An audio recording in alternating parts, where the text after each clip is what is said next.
Aro karon ang bitin maalangon labi pa kaysa nga tanan nga mananak sa kabatagan nga gibuhat ni Jehova nga Dios.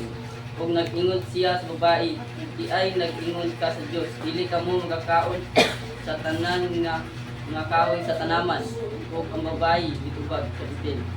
Magakaon kami sa bunga ng mga kahoy sa tanaman. Apan sa bunga sa kahoy nga naana sa tiwala sa tanaman, miingon ang Dios, dili kamo magakaon ni anak bisan maghikap ni anak aron kamo dili mamatay. Ug ang bitin miingon sa babae, dili gayud kamo mamatay. Okay, 5 payon sa sitik. Maluwag sa Diyos na sa adlaw ang kamong kaon niini. Mga buka ang inyong mga mata. Sa ilo kamo masama sa Diyos na magibalo sa maayo ug kauban. Kung sa nakita sa babae nga ang kahoy maayo makalikon. Kung nang ini makalipay sa mga mata. Kung nga ang kahoy tapos timuha timuhaon aron makapahimong pagkiraan manon sa tao. Ikuha siya sa inuan ini kung ikaon. Kung giyatagan usap niya ang iyang bana, kauban niya kung ikaon siya. Kung mga buka ang mga mata, ilang buwa, sila ang sa manibalo na sila nga buko. Kung tahi sila sa mga daon sa hirap.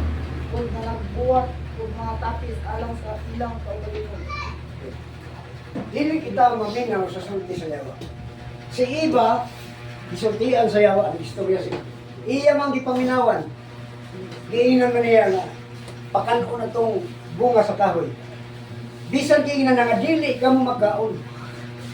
Naminaw man siya sa sulti sa yawa. Pag ingon sa yawa nga, dili gayud ka mo mamatay. Ang Diyos sa ingon nga mamatay gayud ka mo.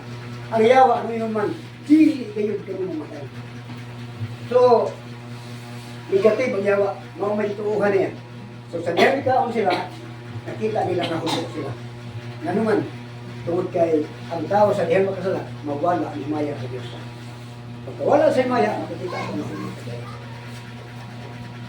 So dili kita maminaw sa sulti sa yawa. Ari kita sa San Pedro, Mateo 16, 21 kayo 23. Mateo 16, 21 kayo 23. Sugad ni atong panahunag, sugdan ni Hesus ang pagpahayag ngadto sa iyang mga tinunan.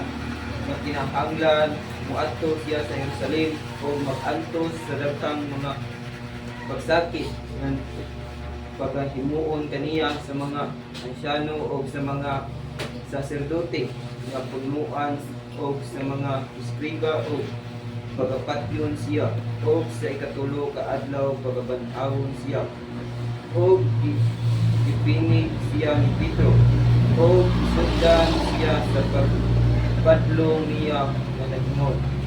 Pahilayo kana Ginoo, dili gayud kana mahitabo kanimo. Apan bilisok siya og mingon ka Pedro, pahawa diya Satanas. Maoy usa ka babag ikaw alam kanako kay ang imong ikabanaan dili ang mga utang sa Dios kundi ang mga utang sa mga tao. Ang Jesus maingon, buhato siya sa Jerusalem, aron patyon siya. Ingon si Pedro, dili kana mahitabo Ginoo. Ingon na Ginoo, pahawa ka Satanas. So bisan nun siya mapulong basta supa sa plano sa Dios. Pulong na sa yawa. Kung may ka nga, muwato ko kay magwali, gano'n na yung mga ayaw. Pinahangla na namin nyo nga, pahawa ka Satanas. Pero ayaw lang siya pagkita kay iman kita sa Jesus. Sikreto lang. Sa una-una ka. Kaya bisa na inyong una-una, kabalun ang istorya. Kaya natong tingog mo ikan, di ka na una-una. Iyang ginito kay supak man. Kung mo nga, manimba kita, yun mo na ayaw. Iya nga sa yawa. Basta, kutob sa supak sa kamaturan. Supak sa katuyuan sa Diyos. Kana siya, pulong sa yawa. Namatod pa sa Ginoo. Mawi imong ikabanaan ang mga butang na iya sa tao. Dili ang mga butang na iya sa Diyos. So, pinanglag pa lang ang butang na iya sa Diyos sa atong pagdalagan, sa atong pagsimba, sa atong pagkaminatagod, sa atong pagkamupahinsan tanan nga mga quality nga gikinahanglan ingon nga kita alaga sa imo.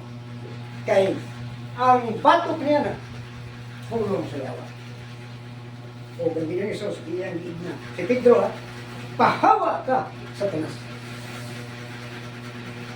Kung kanibawa niya, sa langsung ito, digamit ka sa Pedro.